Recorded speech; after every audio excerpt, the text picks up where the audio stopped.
నమస్తే, welcome to SP news. Suryapet జిల్లా హుజూర్ నగర్ నియోజకవర్గ వ్యాప్తంగా బీఆర్ఎస్ శ్రేణులను అరెస్ట్ చేసిన పోలీసులు రైతు రుణమాఫీ పేరుతో కాంగ్రెస్ పార్టీ ప్రజలను మోసం చేసిందని, ప్రజాభవన్ ముట్టడికి వెళ్లేందుకు ప్రయత్నిస్తున్నారని పోలీసులు బీఆర్ఎస్ శ్రేణులని అరెస్ట్ చేయడం జరిగింది. ఈ సందర్భంగా బీఆర్ఎస్ నాయకులు మాట్లాడుతూ అరెస్టుతో ప్రజా ఉద్యమాన్ని ఆపలేరని, రైతుల్ని నమ్మించి మోసం చేసిన కాంగ్రెస్ పార్టీకి రానున్న రోజుల్లో ప్రజలు తగిన బుద్ధి చెప్తారని తెలిపారు.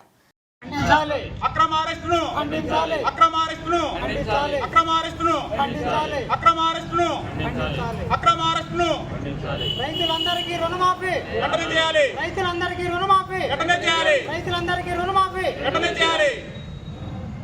ఈరోజు రాష్ట్ర పార్టీ పిలుపు మేరకు ప్రజాభవన్కి వెళ్ళవలసిన కార్యక్రమంలో భాగంగా మేమందరం బయలుదేరుతూ ఉంటే మన హుజూర్ నగర్ పోలీసు వారు మమ్మల్ని అక్రమ అరెస్ట్ చేయడం జరిగింది.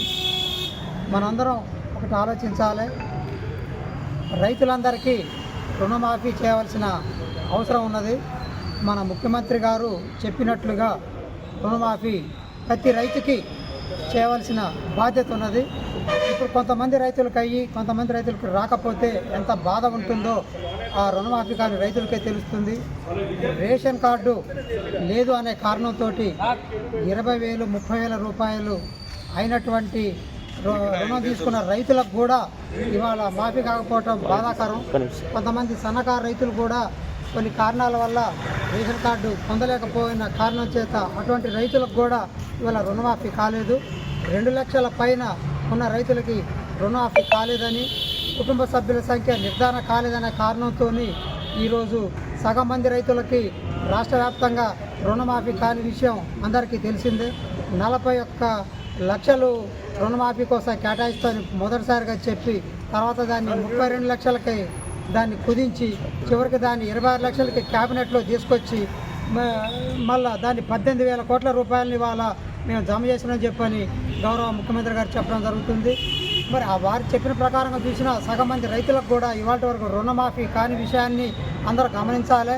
రైతులందరి క్షేమం కోసం రైతు ప్రభుత్వం మాది, ప్రజా ప్రభుత్వం అని చెప్పినటువంటి ఈనాటి ప్రభుత్వం రైతుల మేలు కోరేటట్టయితే ఈనాడు రుణమాఫీ సక్రమంగా చేసి రైతులందరికీ బాధ లేకుండా చేయాల్సిన బాధ్యత ఉన్నది. ఇవాళ కొంతమంది రైతులు సురేందర్ రెడ్డి అనే రైతు ఆత్మహత్య చేసుకున్న విషయం కూడా మనందరం చూస్తూ ఉన్నాం. అటువంటి వాటిని ఇంకా రుణమాఫీని ఖచ్చితంగా అమలు చేయాలని చెప్పి మేము కోరుతూ ఉన్నాం. ఈ అక్రమ అరెస్టుని మేము ఖండిస్తున్నాం. ప్రజలందరికీ ఈరోజు వడగండ్ల వానతోనే ఈ మధ్యకాలంలో వచ్చినటువంటి మీ అందరూ చూస్తున్నారు. ఇవాళ పొలాలు కూడా 15 రోజులుగా నీళ్లు లేక ఈ ఎండిపోతున్న పరిస్థితులు ఉన్నాయి. ఈ రైతుల బాధను అర్థం చేసుకొని ఇప్పటికైనా రుణమాఫీని అమలు చేయవలసిందిగా డిమాండ్ చేస్తున్నాం. పంచపాండవులు మంచం కోళ్ళలా సామెత ఉంది. పంచపాండవులు 5 అని చెప్పి 4 వేలు చూపించి 3 అని చెప్పి 2 1 అన్నట్టుగా ఉంది ఈ రేవంత్ రెడ్డి ప్రభుత్వ తీరు.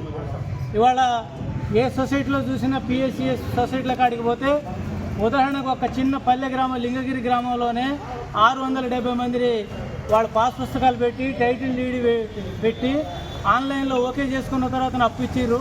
ఆ అప్పు ఇచ్చిన వాళ్ళు మళ్ళీ ఇప్పుడు ఒక్క సొసైటీలోనే 270 మందిని మిగిలిరంటే మండలంలో ఎన్ని సొసైటీలు? 4 సొసైటీలు ఉన్నాయి.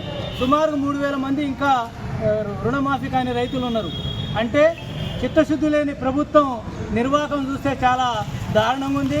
రైతులు ప్రకృతి వర్షాలతో ఒక పక్క, ఈ రుణమాఫీ రాని పక్క ఒక పక్క, ఈ రైతుల అస్తవ్యస్త పరిస్థితి అఘోరంగా ఉంది. కాబట్టి దీన్ని మేము ఖండిస్తున్నాం.